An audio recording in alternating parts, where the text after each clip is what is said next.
to growth, success of an entrepreneur. We've raised the bar. Learn firsthand from successful business owners and create your own path to success. I'm going to show you how great I am. It's time to hit the road to growth with team lead of the Enriquez Group, Realtor Vinny.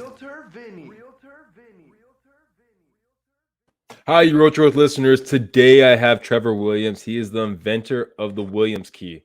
Thank you, Trevor, for being here. It's I think so many people out there listening, and this is going to be a great episode for those individuals that come up with a great idea and they're like, I want to sell this to the masses, but they probably don't take action. So this is great having actually an inventor on this podcast today. Thank you for being here. Thanks for having me. Excited. I'm glad we were able to make this work.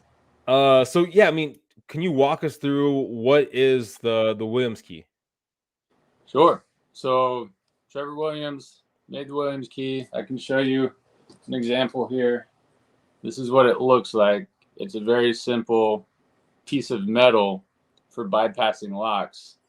For people listening, it's kind of an L. It looks like an L, like a metal L. L shape.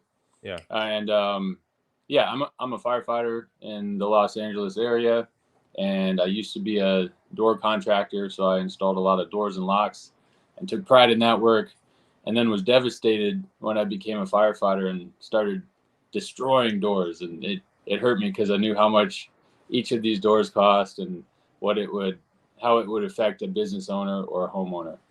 The way the Williams key works is there's a blade for those listening, and that blade will slip behind the strike of a lock and slide it open. So a strike is the same as a throw or a latch on a simple lock. So it won't mess with deadbolts. So if you're worried about your security at home, as long as you have a deadbolt, you should be okay. And if first responders need to get in, they're gonna probably break your door, but that's okay as long as you're safe in the meantime. So that's how it works. All right, well, this is great. I mean, let's rewind to, I guess, a young Trevor. Was young Trevor, I know you talked about it, you did door installations and firefighting, but before that, growing up, were you an inventor? Were you building stuff on the side, or who was a young Trevor? Young Trevor was probably creative, not inventing things per se, but I grew up as a missionary. So I lived in Africa, beginning at 4 years old, and stayed there with my parents who were missionaries. My dad worked for World Vision, which is a large international organization doing emergency relief work. And we lived in a country called Zaire, which is now the DRC, or Democratic Republic of Congo. And it was during a war zone, during a time of war where there was a lot of civil unrest. If you've seen Hotel Rwanda, we were there during that time. Rwanda bordered Zaire, so we were affected by that. And eventually I had to move to South Africa. And we took refuge in South Africa, which is basically a first world country inside of a third world country. So it's supposedly more safe, but we found that not to be the case, and there's still a lot of crime. So eventually we evacuated out of Africa altogether and took refuge in the States on the East Coast in Connecticut. I was there for a few years, and then we ended up moving to Haiti. Haiti, if you haven't heard of it, is an island in the Caribbean attached to the Dominican Republic, and together they make up the island of Hispaniola. It's about 500 miles south of Florida, and it's the poorest country in the Western Hemisphere. So we were there doing the same thing, working for the same organization, and it was like being in Africa, but a lot more condensed. So you were being affected even more. It seemed, at least, more impoverished and more dangerous as well. So how old were you when you made it to Haiti? I was 12. I was 12 years old. I was finishing middle school, and then I went into high school there. There was a international English-speaking school that I attended while I was there. So growing up, right, in Africa, and then you said Connecticut, right? Yes. Connecticut. So how long were you in Connecticut for? Connecticut, 4 or 5 years, somewhere in Okay. there, from 8 to 12. So you were there for a couple of years. I mean, some probably earlier memories are probably that Connecticut, but you still probably felt of Africa. I mean, what's the mindset of going to this is a third world country, then going to the US and then back to kind of a third world country? I mean, was it what was me? Was it I'm just happy to be here with my family? I mean, what was the mindset growing up? Do you remember? Oh, I remember. Um, I It was devastating for me leaving Connecticut, um, where everything was happy and good, and you could go to the movie theaters and get a cheeseburger, get a slushie at 7-Eleven, to a country where there was none of that, and I was fearful for my life on a daily basis. Um, that was very tough, especially at the age of 12, where you're getting established with your friends.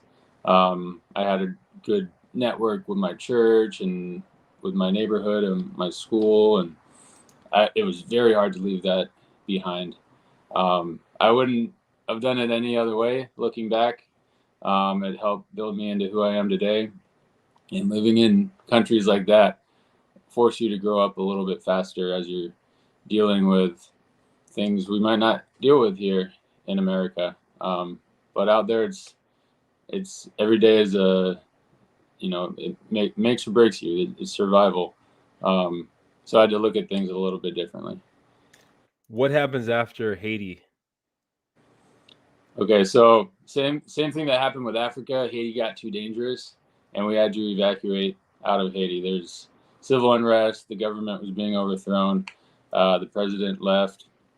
So we moved to California, where I am to this day. And my dad was able to relocate there for a few years. I started pursuing firefighting as a 15-year-old. So firefighting kind of fell along the same lines of being a missionary and helping people. It just came very naturally to me that I would continue doing that sort of work, because that's all I ever knew growing up, and I enjoyed it. It was very rewarding. So I got into something called an Explorer program, where they teach you how to be a firefighter as a teenager.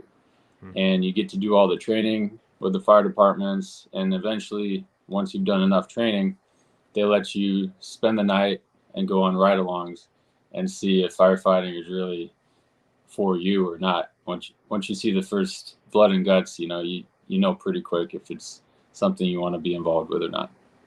What do you think drew you to firefighting? Was it building roots to make sure you stayed in California, or was it simply just I want to help back and this is the avenue I could probably go forward with? Um, Building roots wasn't a concern. I applied for 60 different fire departments all over the U.S. I flew around. It was extremely competitive during the time I was trying to get hired. Spent 7 years trying to get hired, Oh wow. and I think what kept me in firefighting and in California was um, I I just loved it. Anytime I moved, that was my home, and I had to commit to that being my home, because I never knew what the next month would bring if we're moving again. But you can't live your whole life being like, well, I'm not going to be here very long, so I don't want to make any friends. Um, Whenever I moved somewhere, that was my roots, and until further notice. So I got established as quickly as possible, and yeah, I just love the physical aspect of it. I've always enjoyed fitness, and what firefighting involves for that is very, very physical. We're working out every day. You have to stay fit, and you're around like-minded people who are highly motivated, stay in shape, worked hard to get the job. Yeah, I think that's what really drew me to it. You're a firefighter now, right? And then do you go back on as a side gig installing doors, or did you take a break, or where did the installing doors come from? Aha, good question. So when I was 18, my family left California and moved back to Haiti, and I was old enough to live on my own. So I decided to stay in California. This was before I got hired, Okay. and I had to pay the bills. So I got involved with a construction company, and it was finished carpentry, installing doors, and we worked on a lot of big colleges, police departments, fire departments, other types of schools, doing big contracts and putting in sometimes 100 doors a day. But you'd put in like one, today we're just doing hinges, so do 300 hinges, and then the next day you'd come back and we're doing the peephole, and then do 300 of those. So I did that for a couple years, and that's where I developed, I think, more of a work ethic because I was independent. I was on my own, and I knew I wanted to be a firefighter really badly, though. So I treated it as if I were a firefighter.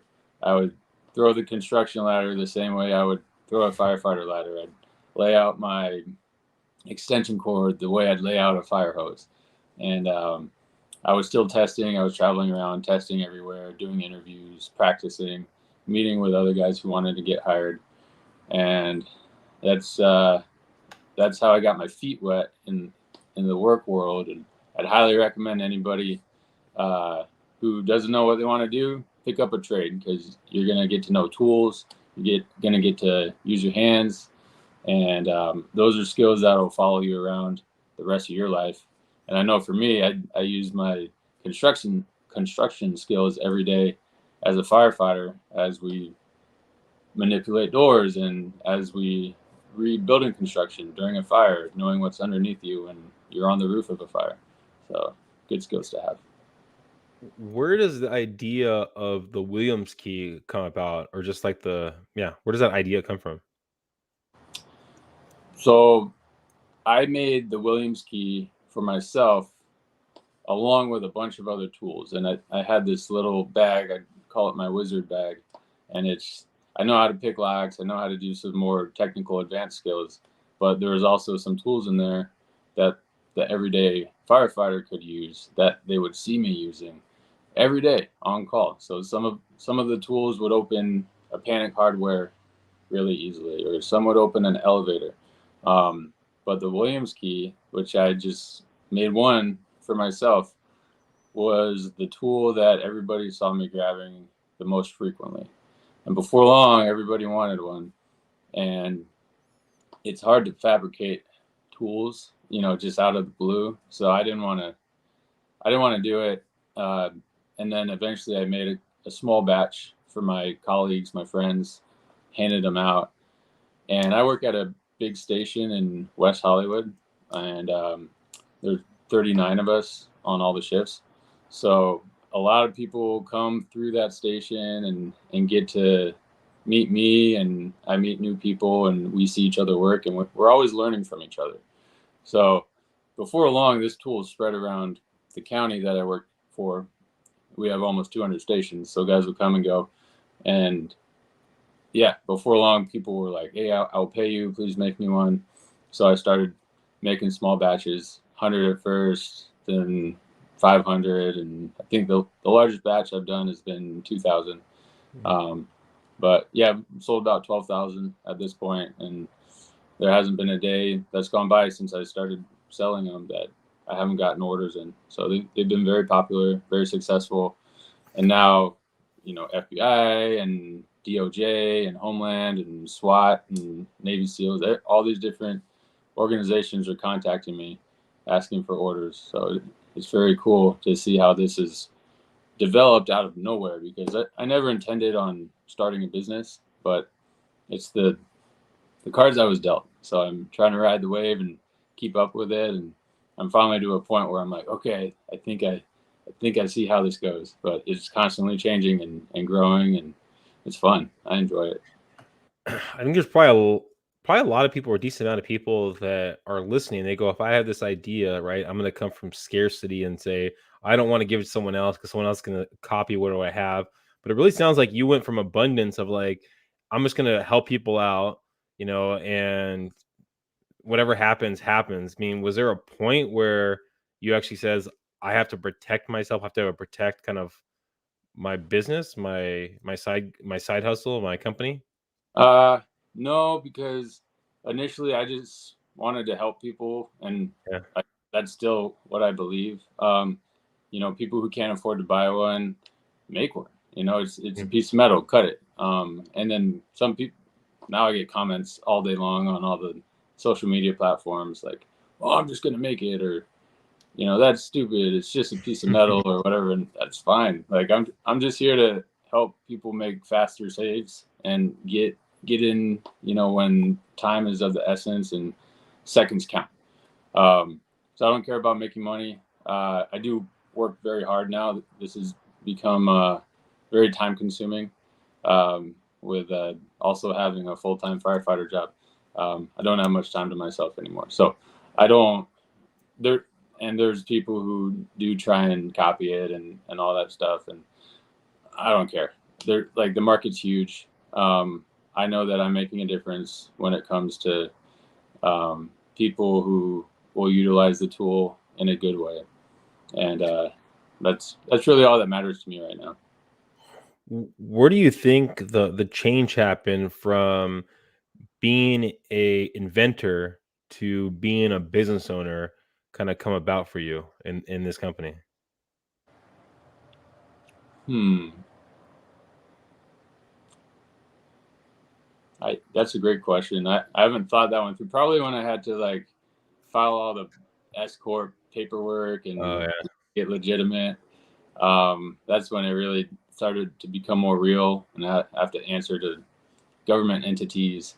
Or when, like, the military will contact me and need like specific forms with my EIN number, and um, that was all new to me. So now I know I'm on the radar of a lot of people, and I think um, that's one aspect of it. The other aspect is I started to get recognized, like from people I'd never met.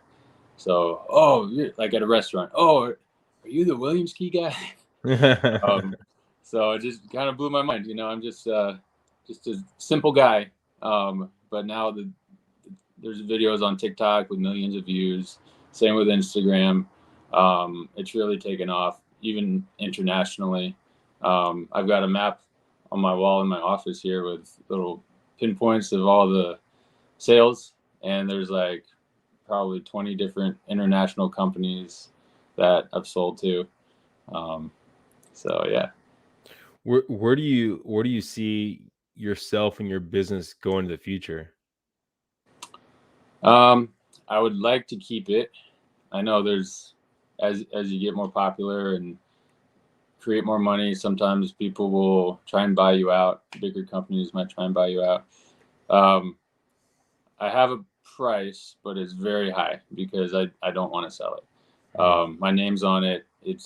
I'm the face of it. It's something I would do for free, um, if I could, I guess. So money's not really the biggest issue. Um, but as far as growth goes, I just met with somebody recently to discuss business plans, um, like creating that 1 year, 3 year, 5 year out type of goal, type of plan. So I'm starting to throw those ideas around. But ultimately, I'd like to be in more brick and mortar locations. I haven't pursued that. I have one right now that's local here in Los Angeles that sells the keys. I've got about 9 online distributors, so a lot more online, but having product in stores where people can touch it and look at it and feel it, I'd like to have a lot more of that, as well as it's better for sales because they'll have to hold inventory. So if they start running low, they'll have to purchase more versus online distributor. A lot of those are drop ship, so they don't Mhm. need to hold any inventory. They can just advertise my tool on their company. They get a cut when they make a sale, but I ship it, so no risk to them. But that's probably one of the biggest things. Um, I've continued to make more products, so anybody that wants to visit williamskey.com, there's about 10 other projects I've made or collaborated with. And they're all kind of along the same lines of firefighting and first responding. And like, for example, this is a door hanger I came up with that once you make entry into a building or somebody's house and they're not home, you might have knocked over a plan or like bent their screen or something. And when they come home, they're going to think they got robbed because the house is disturbed and they don't know why. And there could have been no fire. We could have gone in the wrong building. You know, there's a lot of different scenarios out there. But so now fire departments, police are carrying this, and they'll just hang it on the door, and they can write a little note at the bottom saying, "Hey, sorry, we broke your pot. You didn't get robbed though. It's just a routine, you know, check. Your smoke alarm is going off or something." So I'm always coming up with like little. Does that happen a lot? Oh yeah. Oh wow.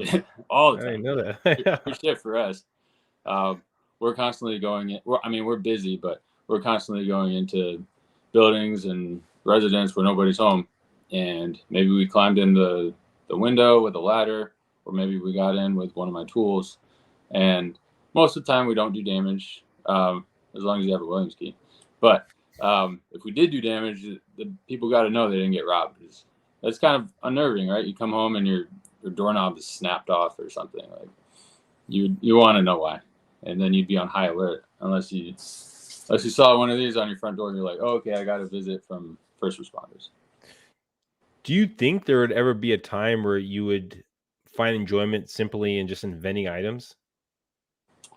Well, I don't think I would have to slow down to do that. Although ideas do come to me when I'm like working less. Like I go on vacation. Me and my wife just had a baby.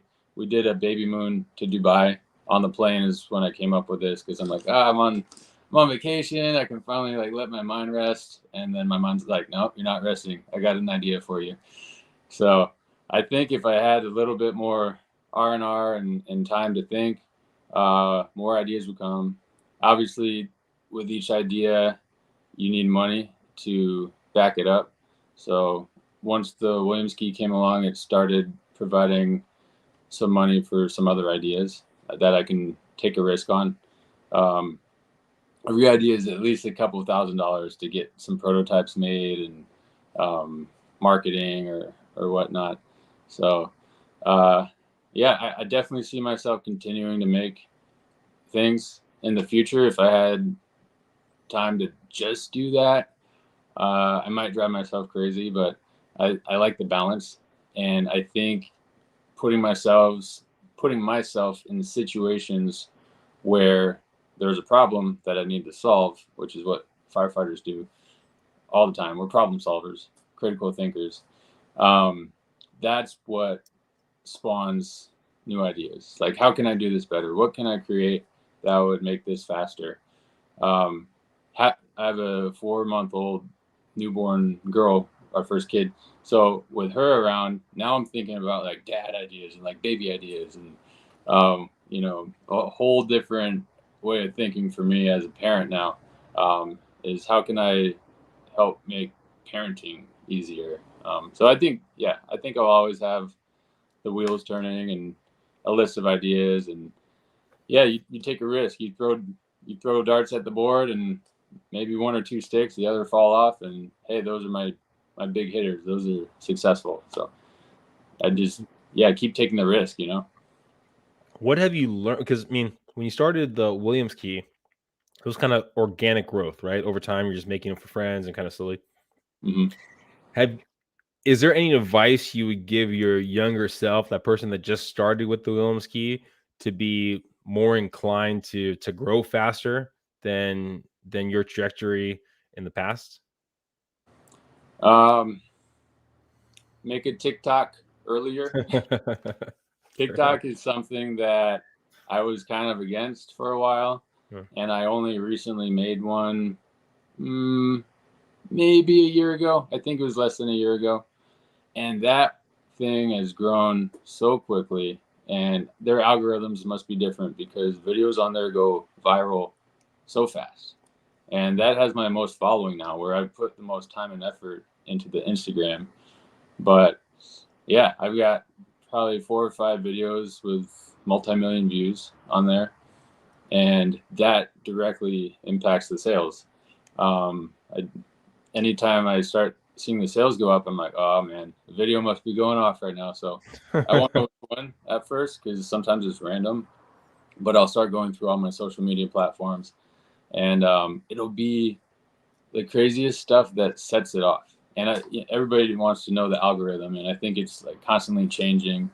But what I've noticed is it's the comments. People start commenting on your video, and it's usually stupid stuff like, that door's not really locked. He didn't check it to make sure the door was locked before he did the demo with the key. Or which one? I don't know. It's just so now when I'm making a video to market to that, I'm like, should I do something wrong so that people start commenting on this and tell me how to do it right and argue about it? Like, should I provoke people? I don't know. Makes sense. So, it's something I never thought would be how it works. But like, do I want to be tricking people into commenting and watching the videos? I don't know. I'm still learning from that. But the other advice I would give myself is take risk, talk to as many people as possible, network, be humble, listen to people. Just always keep the door open. That's a good metaphor for my tool. But always keep the door open as far as like, hey, you want to come to this get together? I have some business friends coming over or whatever. Never say no to that stuff. You never know who you're going to meet, who's going to like you or be interested in your tool or want to be an investor or have some good insight for you. Well, thank you so much for being on the Real Truth podcast today. If someone's listening right now and they're looking to get more information about the Williams key, or just kind of watch your TikToks and comment on it, what's the best way of them staying up to date on what the Williams keys have or Williams key has? I would say the Instagram is at the Williams key. I am most active on there. I try and reach my my followers through the stories and through posts. So anything new that comes out, it'll be on there first. And then, the website, you can sign up for the newsletter, follow the TikTok, Facebook, all that stuff. But I would say Instagram is where I'm most active. And then you can DM me.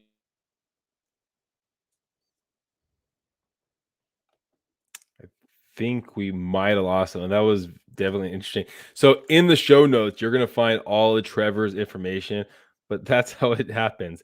It goes really quick like that with technology. And he's back right there. Okay, well, Trevor.